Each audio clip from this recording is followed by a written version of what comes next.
afternoon, everyone.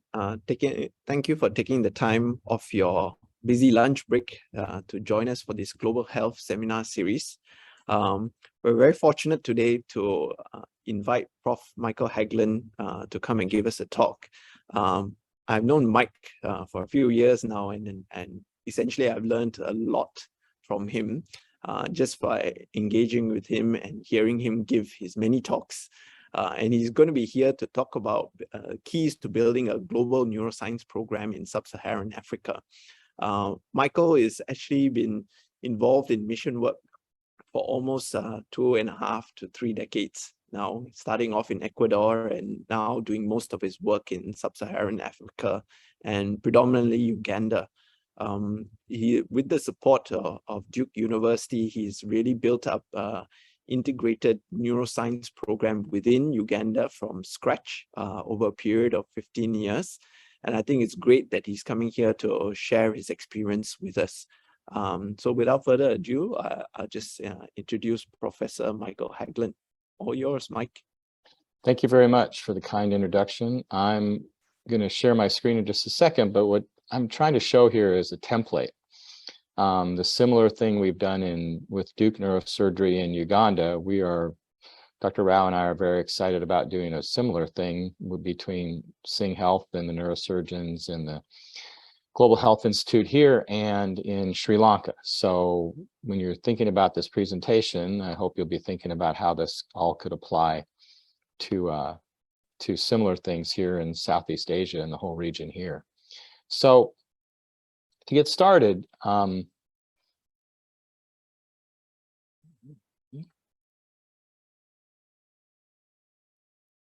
what's the problem? Well, the problem is not just in Uganda. The problem is there's a deficit of 5 billion people don't have access to proper surgical care.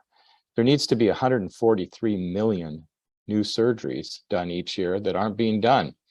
And there's just a small shortage of 2.2 million surgeons, anesthetists, and obstetricians to take care of those surgical problems. If you look at this map here, we'll get more in detail on it. You can see the red is where the need is greatest. And in Sub-Saharan Africa, that need is huge.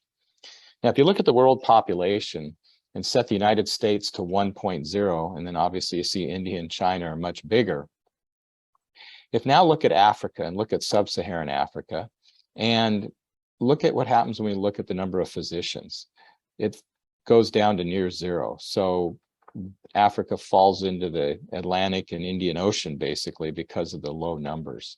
If we look at the number of neurosurgeons, there's 3,600 neurosurgeons in the US. There were, at the time we started in 2007 in Africa, 565 neurosurgeons. Now, looking more closely at the neurosurgeons, you can see in Sub-Saharan Africa, they have the lowest numbers.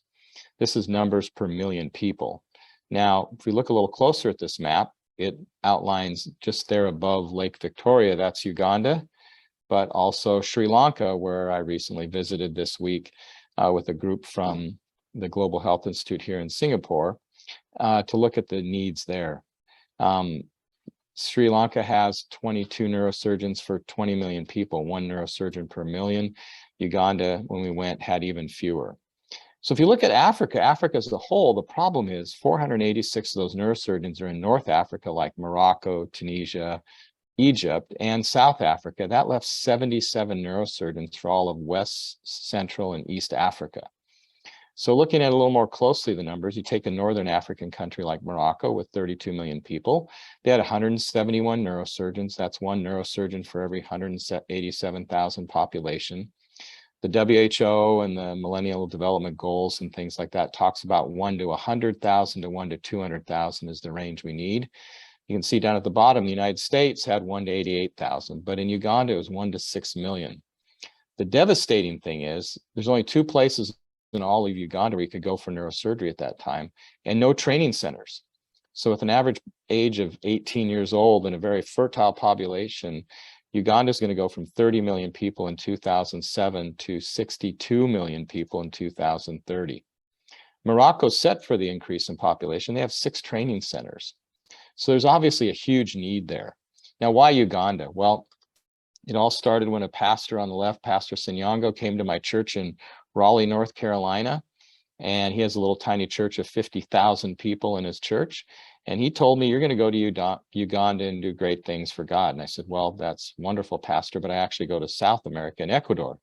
He goes, no, this is a word for you. You need to do that. And I go, well, I'll pray about it. And I wasn't very sincere when I said that. But when I started looking at all the numbers I just showed you, I go, okay, Uganda needs help. And one of my favorite Bible verses, it's kind of one of my life verses, is to whom much has been given, much more will be required. And the point of that is if we've been blessed and lived and grew up in places like the United States or Singapore and grew up, and went to go to school, and I got to do a neurobiology fellowship at Harvard, and I end up with a professorship at Duke University. I've been very blessed. So how can I give back? And that was my passion, to give back, especially to those that had the biggest medical disparities, like a place like in Uganda. So when I went there in 2007, this is their national referral hospital. This was a bright, shiny building in 1962 when they got their independence from the Great Britain. And, Singapore is a couple years behind, and with great leadership, you can see what Singapore is, but through Idi Amin and dictatorships and lack of money for medical care, this thing was very run down. This is what the recovery room looked like when we showed up. 5 trolleys, nothing else. This is the ICU. It should have monitors and ventilators. It had nothing. And the worst place was in the operating room, where all they had was this machine that if you handbag the patient through the entire 8-hour brain surgery, it would give halothane anesthetic, but they had no monitors, they had no drills. They got into the skull using these things called a Hudson brace and bit. It's like a big drill you use in wood shop, and then a braided wire to cut through the bone. And they had no way to stop the bleeding on the brain with this little bipolar cautery we use.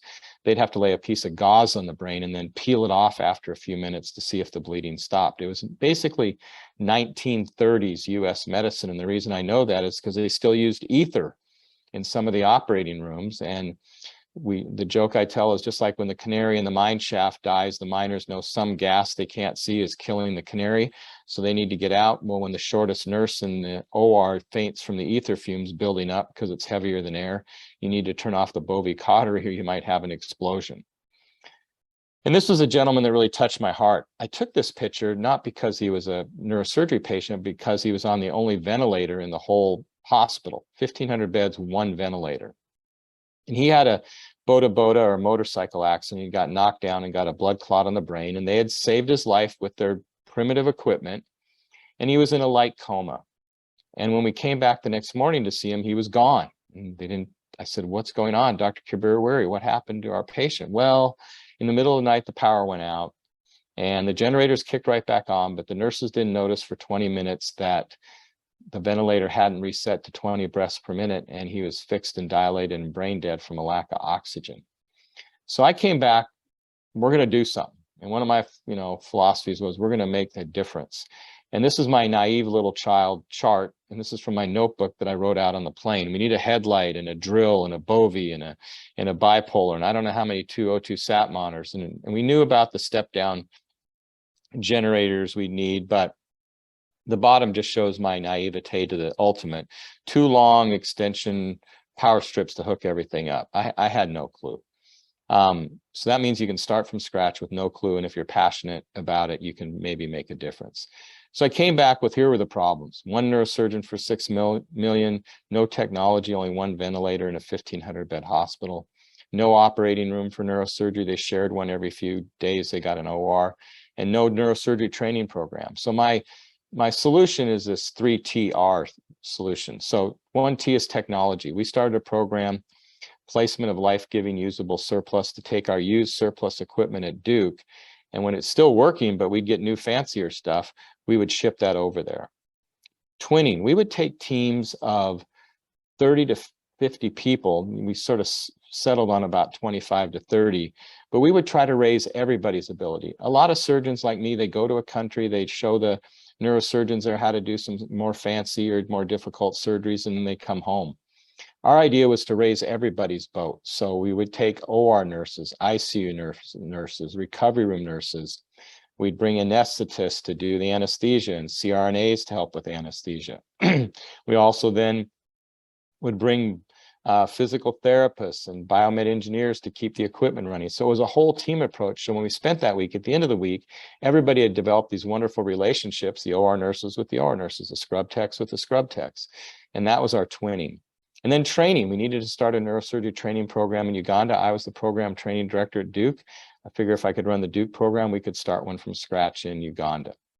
And then finally, research. We wanted to develop large research collaborations between Duke and other institutions in Uganda, Rwanda, Nigeria, and now hopefully Singapore and Sri Lanka.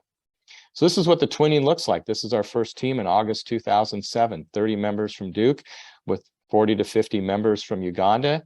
And we all became good friends, and the nurses worked together and the biomed engineers became friends. So when something broke, they'd email the biomed engineer to get the new piece. Nurses had questions, they'd send questions. Anesthetists had questions. And this is the change we made in the technology. So this is the recovery room before. This is what it looked like the first day we showed up with our 1,400 pieces of equipment in Uganda and set it all up in a weekend. This was the ICU, nothing. Now they have a 6-bed ICU with proper monitoring and equipment. This was the OR where the biggest change took place. If you look here, over to the left here, this is a drill, then an operating microscope, actual suction, IV pumps, full anesthesia machine with all the monitors. We had the Mayfield head holder to hold the skull.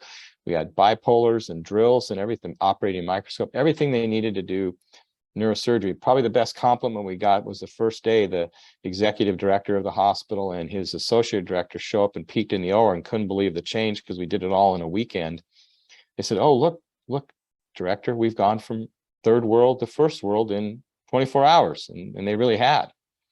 So in the time we've been there since we started this, we've done 20 trips over the last years. Obviously, we got delayed by COVID in 2020 and 21, and we're hoping to go. We couldn't go back this fall because of nursing shortages at Duke, but we're hoping to go back in the spring.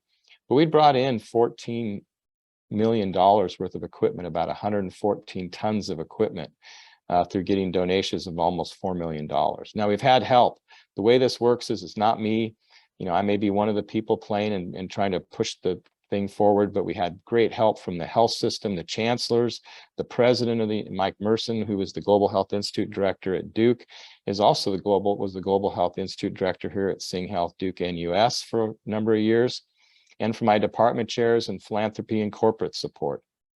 The volunteers, the twinning, really key to this whole thing. We brought over 522 people on 20 trips. Now, those 522, I'm 20 of those because I've gone 20 times. And some people have gone 17, 18, 15 times, but they've donated over 38,000 hours of time worth about 2.6 million US dollars. And we started a training program. In 2009, our first two candidates, Oscar and Alex, were part of the program. There's Alex and there's Oscar. The second year, we added the second cohort, and this included the first woman who got trained in neurosurgery in Uganda, went on to do a pediatric neurosurgery fellowship at Toronto Sick Children's Hospital, one of the best children's hospitals in the world, and now she's back in Uganda as a faculty member. And here's one of my favorite slides. Our goal is to train neurosurgeons there. We've already trained 7. We have 12 more in the training program. Our goal is to get to 50 neurosurgeons by 2030, and right now the pace we're on with opening another training program, we might get to 65. But regardless, this is my favorite, one of my favorites early on slides. This is me sitting at the bottom of the table watching the operation being done. At the head of the table, that's Alex Muhindu, our first graduate, taking out this very difficult medial sphenoid wing meningioma all by himself, and me just making comments as he does things underneath the microscope. So here was our cohort, first 2 cohorts in 2010. Now in 2022, this is just 8 of the 12 because some of them are away doing rotations, but we now have 12 residents in the program. And we've started a second training program down in the southwest portion of Uganda. This was the attendings. This was the 4 of us that started the program. Unfortunately, and really sadly, John Mukasa, one of our pediatric neurosurgeons, he passed away from COVID in November. So this is the future though. Here's Oscar Obega, the first graduate. Here's Juliet. And here's Lydia, just recently graduated. She got the highest score in all of East Africa on the oral exams for neurosurgery. She's just a really brilliant person and surgeon. And it's all about the relationships. This is me and Juliet during her training, much less gray hair at that point for me. But she's just an amazing woman and neurosurgeon, and just really very proud to have had part in her training. This is our vision for Uganda. When we started in 2007, there was 4 neurosurgeons at Kampala, the capital city, and 1 at Ben Wharf's Cure Hospital, pediatric hospital in Bali. Then we started our second program in 2016, and now Dr. Kitcha leads that, and he has his own training program that he started. He's very motivated and just a wonderful teacher and faculty member. A month from now, we're going up to Gulu in North Uganda to scout out a place just like we recently scouted out in Sri Lanka and Jaffna. And then our vision is over the next 8 years is to set up 3 or 4 more training programs around the country. So when we're done, hopefully that minimum we'll have 50 neurosurgeons for 62 million people. Now that's still 1 neurosurgeon per million, but we have a program where they train general surgeons. Each one's going to commit to training 6 general surgeons to do simple bread and butter, like a depressed skull fracture, but not just how to do the surgery, but how to take care of them. So they'd come to one of the main centers, spend 6 weeks learning how to take care of these patients. And then Uganda looks like this. Now we have 350 neurosurgery trauma surgeons for 62 million people. And that's 1 neurosurgery trauma person for every 171,000, which changes Uganda to look from this to look like just to basically where Morocco is currently. So that's much more like what they want, and that will take care of the population. So we've changed how neurosurgery, if we keep doing what we're doing in the next 8 years, for the whole country. So possibilities are immense. Now, the other side of this, which is really important, which we've really found develops that collaborative nature between our group at Duke and the group in Uganda, is we launched our division of global neurosurgery and neurology. It was a vision of mine. Our chair said, take it to the next level. And I said, I want to launch the first ever division of global neurosurgery and neurology in the country. Every neurosurgery department has a division of vascular surgery and skull-based surgery and pediatric neurosurgery and spine surgery, but we wanted in Duke to have a division of global neurosurgery and neurology. So when we started, it was me and 2 graduate students, Tony Fuller and Tu Tran. We gathered together this group over the next few months, and we had about 14 people to start.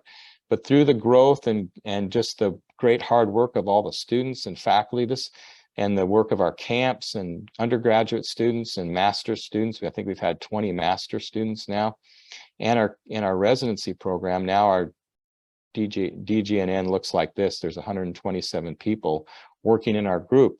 And the work's being done, for the most part, the yeoman's work's being done by the men and women that are the students. These are the residents, the students, the master students, the undergraduate students, students from other programs that hear about us and want to work with us. They Zoom in every Friday morning, and anybody's welcome to do that. You just need to let me know, and I can get my program manager to put you on our listserv so you can get the link to come in, and our meetings are on Friday mornings Duke time, which would be, Friday evenings here. And just to give you a little hint at the kind of things we're doing as I wrap up. Ben Kuo, who was a Singapore medical student who came to Duke to do his master's in global science, he did this really wonderful study on temporal delays about from the time you get injured, when do you get your surgery? And if you look at this, there's 4 intervals. Interval from when you got injured to when you got admitted. Sometimes it takes even a day or 2. Interval from when you get admitted to when you get reviewed by neurosurgery, from when you get reviewed by neurosurgery to your CT scan to when you got surgery. And you can see the timing to surgery is less than a day for those with severe head injuries, but look at how long the delays are, sometimes up to 5 or 6 days for the moderate head injuries. Now, I don't fault the neurosurgeons there for doing the most severe injuries, but sometimes those surgeries are futile, whereas they let these patients, the moderate ones, deteriorate, and they could have saved their lives. And we got a hint for that from Ben's work. So what did we do? We started to collect data on the traumatic brain injury patients, and through the hard work of Cyrus Elahi, who's a resident at Barrow, and Saeed Adil, who's one of our residents at Duke, and Tony Fuller, who's our associate director of DGNN, and Tim Dunn, who actually teaches machine learning here at Singapore, at the DGHI here in Singapore, we've developed this predictive modeling group.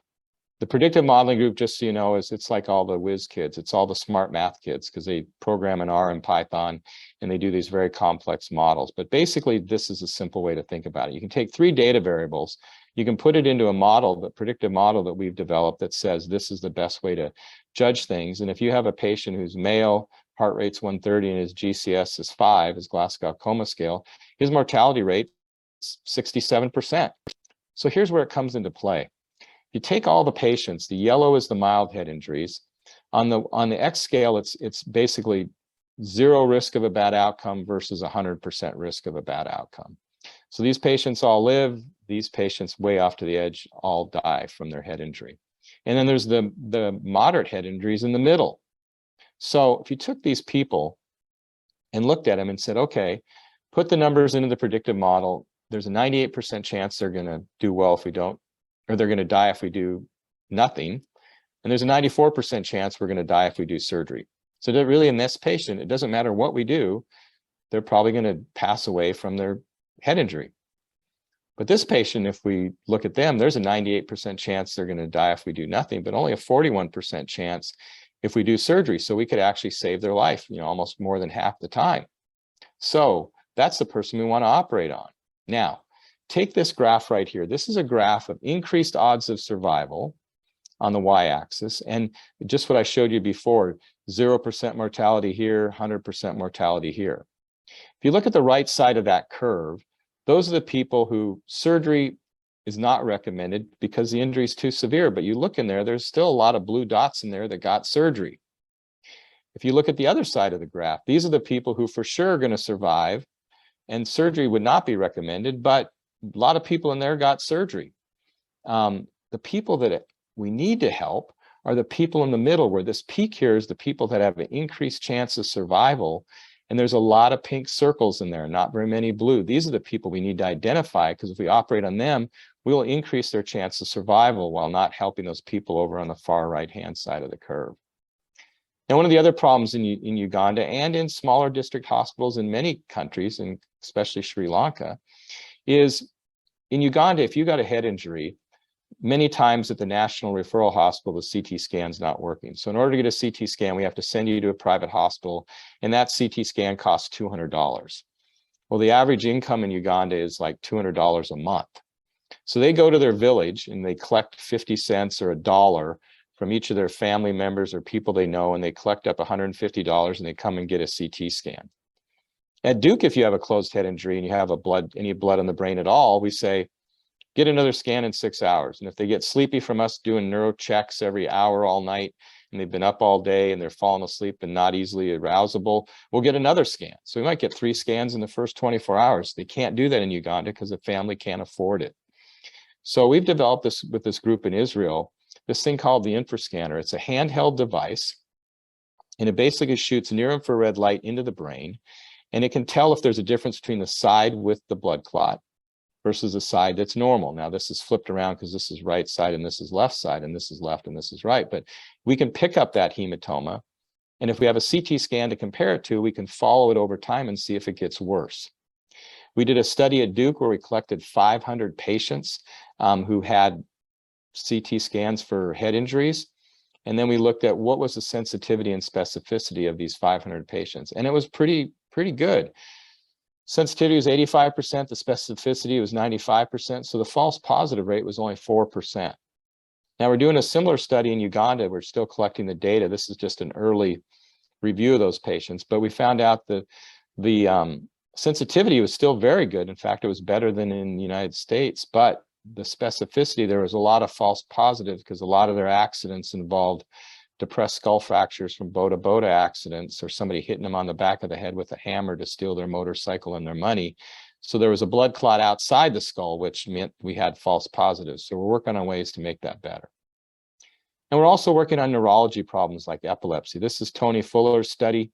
He's amazing. They took the whole country and they did a nationwide survey with looking at epilepsy prevalence, with a primary screen and a secondary screen, and we can show where epilepsy is in Uganda. So they did 36,000 interviews, very detailed interviews, looking to see if the patient had epilepsy. Now we're going back and doing a secondary screen with EEGs and a neurologist actually examining the patient. So you can see here on this map, northern Uganda, Kampala, and Mbarara, the area in the southwest where we put our second neurosurgery site. So what would we do? We did a lot of research on all these patients, and this is where I'm really proud of. This is a Epilepsy and Behavior journal.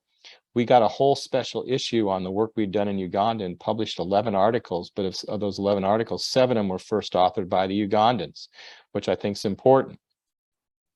And then we opened the first ever epilepsy center, neurology clinic in Mbarara.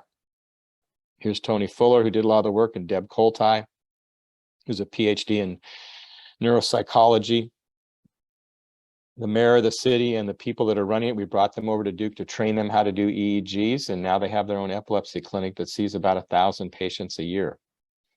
And part of academics we get measured by, I can tell you really wonderful stories that touch your heart, but we get measured by people in leadership like, did you do anything? Did you publish anything? What was your productivity in research? And it's not measured by good stories, which is important to me in my heart, but in my head, I know it's all about research productivity.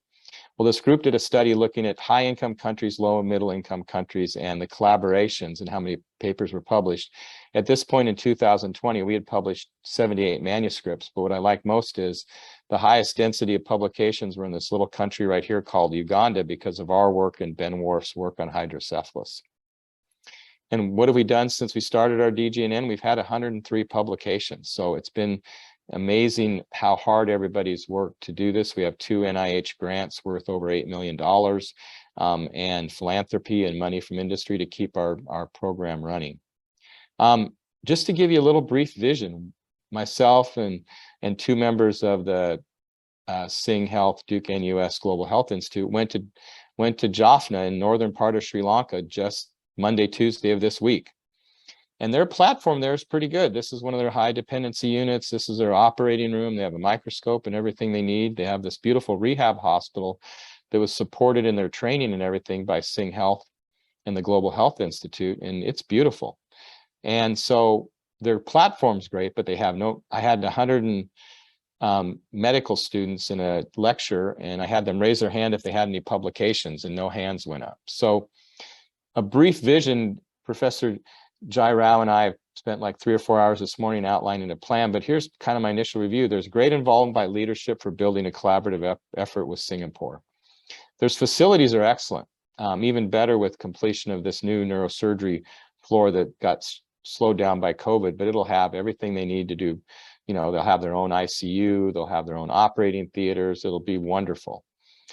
We could do targeted equipment needs for specialized neurosurgery cases like they do for hydrocephalus with endoscopes. And then what we want to do is build relationships between the Singapore medical students, resident, graduate students, and the surgeons here to build up their clinical effort, but also do teaching with teleconference. They don't have any resident training in Jaffna, and we can build on that. So there's a great opportunity to build research databases and hire research assistants, recruit the Jaffna Teaching Hospital medical and graduate students. I think they'd love to be involved in research, and build the collaborations between the Singapore resident students affiliated with SingHealth, Duke-NUS, and the Global Health Institute, and then link up our Duke DGNN research efforts as an extension into Jaffna and the Jaffna Teaching Hospital. We published a lot of articles that would be easy, low-hanging fruit, that basically you look at our article we published in Uganda, we're going to repeat the same thing in Sri Lanka, which that data is really important, and build a big traumatic brain injury database so we can use our predictive modeling, not just in Uganda and at Duke, but in Singapore and in Sri Lanka. So these are all the medical students that showed up for the talk. There's almost 100 there. And I'll finish with that. And I think there's this wonderful opportunity to do amazing things with Singapore in, countries that are, struggling compared to what happens in Singapore. And if you have any questions, you can feel free to email me on my email, michael.haglund@duke.edu, and I'll stop there and we'll go over and answer any questions. I look forward to any questions you have. Thanks, Mike, for another inspiring talk. There's one question that's actually in the Q&A. It's I'm not sure of the context, but it says, any plans to do similar training programs for Singapore? So I'm not sure what specific. Well, so yeah, I'll try to answer that this way. I would say yes. My vision and Dr. Rao's vision is this was at the Duke Uganda thing. It wasn't Uganda starting, it was us starting to work with them. And the leaders of that were masters in global science students at Duke who were going to Uganda. Ben Kuo went to Uganda and did his whole research study in Mbarara and Malago. So he was a Duke graduate student, but then he got the residents and the students, they're involved. So my vision, or our vision, would be that, the SingHealth Duke-NUS Global Health Institute would be training people or med students involved in here at Singapore and any of the medical schools that have time to do some research. They would take that time, and instead of doing a project, I'm just saying this, but instead of doing a project on mosquitoes and malaria, which is really, really important, you're doing a project on, non-communicable diseases and head injuries, and how can we make a difference? How can we help people do better from the head injuries, which we know are a huge part of what happens there. And the morbidity from head injuries is overwhelming. If you look at some of the data, yes, HIV, AIDS, and multi-resistant TB and malaria are critically important on the communicable disease side. But on the non-communicable disease side, road traffic accidents are one of the highest 3 or 4. I mean, it's like heart disease / stroke and cancer, but right behind that are like road traffic accidents. And that, you think about Uganda, somebody gets in a boda accident, the dad does, he goes to the hospital, the mom has to come there with the kids to bring him food and everything. And so the kids are out of school, dad's not working, they're financially going to be crushed.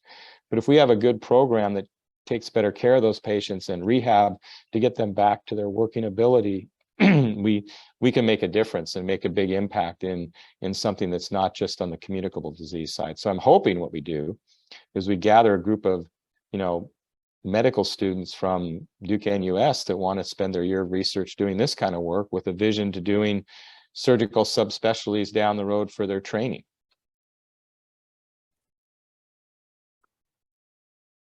Thanks, Mike. I think one of the questions that would be in people's head is, obviously this is a very large project and it's very impressive, but from an individual perspective, how would you think people should be starting out? Right. So, okay. So, your passion is to help people, for whatever your genetic makeup, you have a heart passion to help people like I do. So how are you going to do that? Well, you saw where I started. I started with nothing, and I knew nothing, and I was an idiot. I didn't know anything. But I had a passion to help. And by working with people that knew more than me, I was able to help. So if I'm a student here at Duke-NUS, I go, gosh, this would be great to get involved in. I'm going to email Dr. Haglund, and Dr. Haglund's going to email Beth Baltus, my program manager, and she's going to invite you to our Friday morning. It's easy to figure out, 7:45 p.m. to 9 p.m. because we do it at 7:45 in the morning, and there's a 12-hour difference, to come to our meetings and see what's going on. Every few weeks, we go through all 41 projects that we're working on, and we see what's going on with those projects, or we present a project, or we have a journal club to talk about things and how that relates to what we're doing. And all of a sudden you go, oh, I'd really like to get involved in that epilepsy, project that we're just starting, which is basically it's a smartphone device for helping teenagers deal with the stigmata of epilepsy and how they're being treated. Or, man, that nationwide survey looks good. I'd like to dig into that database. Or there's a bibliometric analysis on needs in Nigeria, and I want to get involved, and all I have to do is say, I want to be involved, and raise my hand, and we'll get you involved. Yes, we want committed people. Yes, we want people to do their part. And, when we have our Friday morning meetings, there's the list of the authors that are going to be on the paper eventually, and there's somebody that's in charge of it. And we go, well, Jai, what's been going on with that study since, 3 weeks ago? We were going to do this, this, and this. What have you done? And yes, I get it. Many times I get the email from the students like at 4 a.m. the morning of the meeting. Yes, they've completed their work on it. Okay, that's great. But that can definitely be involved. So it's the threshold for getting involved, we can't make it any lower.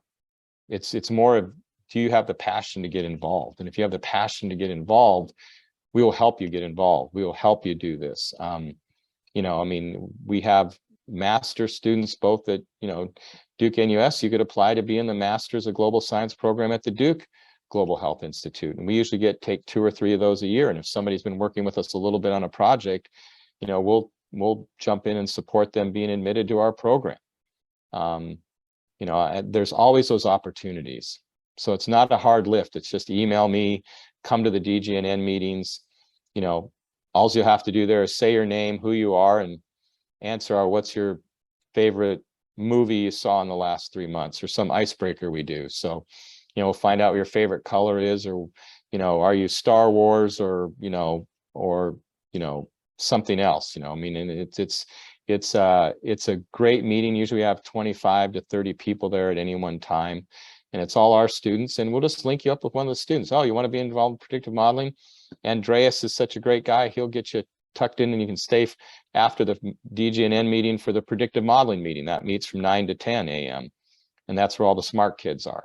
You know, but both Adil and Cyrus, who were the two people who were med students that got involved in this, neither of them knew anything when they started, but they studied hard and learned about predictive modeling and artificial intelligence and machine learning. And now they're like foremost experts in the US on that for neurosurgery.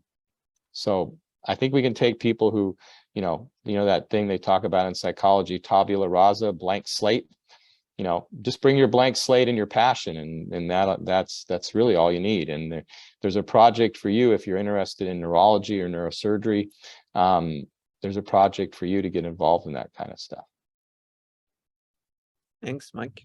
There's one more question in the chat here. How do you get continuity of the training? Because in some countries, doctors and nurses get rotated frequently. And especially when you train them and you're done with training, how do you make sure they stay, I guess? Well, there's two levels to that, right? There's the level of are they going to leave, you know, and go somewhere else. So one thing we do is we train them in country. So they get trained in Uganda. They get to come to Duke for a 6-week, you know, observership, but they don't get to train in another country. Because no matter how strong their heart pull is to go back to Uganda and help, and that's why they came, I'm going to come to the US and get trained in neurosurgery so I can go back and make a difference in Uganda. And that is the day they start a neurosurgery training program in the US. When it's all said and done, 7 years later, it's a hard thing when you can make 50 times more staying in the US in a really, you know, underserved area versus going back to your home country. So we train them in Uganda. So the goal is train them there and they stay there. And then and by having these relationships and by being involved in these camps, you know, we sent Julie to, you know, Toronto to do her pediatric neurosurgery fellowship, but she came back to Uganda and now she's like one of the superstars in neurosurgeons in Uganda. So that kind of thing, I think, prevents that. Now, the training part, now on the nurses' side, that's hard because sometimes they do rotate them. So we work really hard to work with the executive director of the hospital going, whoa, let's not, we just spent all this time subspecializing and training these nurses in neurocritical care, and they got their certificate for that. Don't send them to, you know, the urology floor. That's not going to be very helpful. We just train them in neurocritical care. So it is hard sometimes, but the residents, you know, the vision is to train them and have them stay. And then, for instance, when we're going to the northern part of Uganda next month in Gulu, turns out one of our trainees is from there and he really wants to go back there. So, I mean, you know, he could finish his training in Shafiq. You're the new chief of neurosurgery at Gulu Hospital because you're the only neurosurgeon at Gulu Hospital, but we hope to build that and we've already done that in Mbarara, and now we're going to hopefully do that up in the north part of the country.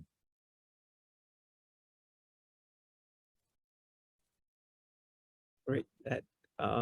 We don't have any further questions out here. I guess if there are not many questions, you have any final or closing things you want to say? Yeah, I hope what the talk was not about what we've done, it's about what we can do. And Dr. Rao and I meeting this morning, we have a giant whiteboard of things we need to work on to help Sri Lanka. But I think, you know, if you've ever read a book, it's called Grit by Angela Duckworth. It was very popular a few years ago. But what grit really is passion and perseverance. You know, so I'll tell you a story about how that works out. So in Uganda, we've been working there for 15 years now. So year 14 and 13 and 14 were shut down by COVID. So we had collected about 4 tons of equipment and supplies that they said they needed. And my program manager, Beth Balta, says, what are we going to do with this? And I said, well, just ship it over. I mean, this was a year ago. This is almost a year ago. It was last October. Just ship it over. They can use it. We're not going in the near future because of COVID. So ship it over. So she shipped it over. Now, a month later, I get an email from their chair of neurosurgery in Uganda, Mike Mahamza, who says, Prof, thanks for the equipment. We ran a successful surgical camp. And I went, what do you mean you ran a successful surgical camp? You only do surgical camps with us. You've done the last 20 with Duke. How are you doing a surgical camp without us? And I was a little hurt. I did somebody come in from Europe or Japan or some other country and use all our supplies up and did a camp with them just because we couldn't travel? But I calmed down and I sent him an email, say, dear Michael, you know, what did you do? He sends me back this really wonderful letter, which basically says, well, we ran 5 operating rooms 5 days a week for 2 weeks. We did 76 brain tumors. 57 people have gone home with successful operations, and we did it all ourselves. And I tear up in church and I tear up at some sad movies and stuff like that, but I literally teared up. I was like, oh my gosh. You know, that old saying about, you know, help a man catch a fish and he eats for a day, teach him how to fish and he eats for a lifetime. We taught them how to fish. And the reason they could do that was when we first started, they had 4 neurosurgeons, no residents, nothing. Now they had 12 neurosurgeons and 12 residents that all pitched, the 24 of them all pitched in to do all that work. So it was possible for them to do, you know, 76 brain tumors in 2 weeks. And it's like we've taught them how to fish. And they did it all themselves, which I'm so proud of them. I mean, the best thing you can do when you're successful is to work yourself out of a job, right? And so they've done a great job at that. So that to me is you put the seed in the soil and nothing happens and nothing happens and nothing happens, and you water it and fertilize it and nothing happens, and all of a sudden it bursts out of the soil. And this is them bursting out of that soil. That's their seedling coming up. I mean, are they there yet? No, but that's a huge thing for them to be able to do that. And I'm so proud of them and so happy. I mean, it's, you know, they're thanking us and I'm going, no, I'm thanking you. You've made all this effort and work, which we're passionate about. And one of my philosophies is go big or go home. Well, we went go big or go home with all our equipment and our training and helping them and, you know, paying for resident salaries and all that. But now they're walking on their own now. And that's so exciting. And so we're hoping we can do the exact same thing with the Singapore neurosurgeons and residents and med students here at Duke-NUS with the Sri Lanka, you know, team that we're going to start working with in Jaffna. It's just really exciting. It's exciting to, you know, start over. It is kind of tabula rasa, blank slate, but some of the things we won't have to bring 115 tons of equipment in. We could bring in some targeted stuff that would really help them, but they don't need tons of equipment. They have that. So I'm really excited to see what we can do in Sri Lanka and with the SingHealth Duke-NUS Global Health Institute. I think we have a lot of support. There is, I mean, Jai's been great. We're going to work together on this. He's going to lead it up. And we have support from the leadership at all these different levels in SingHealth and Duke-NUS that I think could really make a great difference in a place like Sri Lanka, where they have 1 neurosurgeon for over 1 million people. The poor neurosurgeon there works 6 days a week, and every other weekend he gets to go see his family in Colombo because his wife works down there, and he goes down there to operate on Friday and spends Saturday and Sunday with his family, and then comes back to just work his tail off. We can help him. We could get trainees there and a few more neurosurgeons there, you know, really to take care of that population. We just need 3 more neurosurgeons or 4 more neurosurgeons in Jaffna, and it would be set, just like, you know, that 1 to 200,000 number we're kind of looking at. Singapore, I think, Jai, you told me, has a little over 50 neurosurgeons, and for a little over 5 million people, that's that 1 to 100,000, the same thing we have in the US. So we got to try to get to that for the low middle income countries, and that's my vision. Thanks so much, Mike. Another inspiring talk, and I think food for thought for all our participants. So I think we've come to the end of the session. Thank you all for your participation today and taking the time off during your lunch hour to join us. And I think that will draw the session to a close. Thank you very much. Take care, everybody.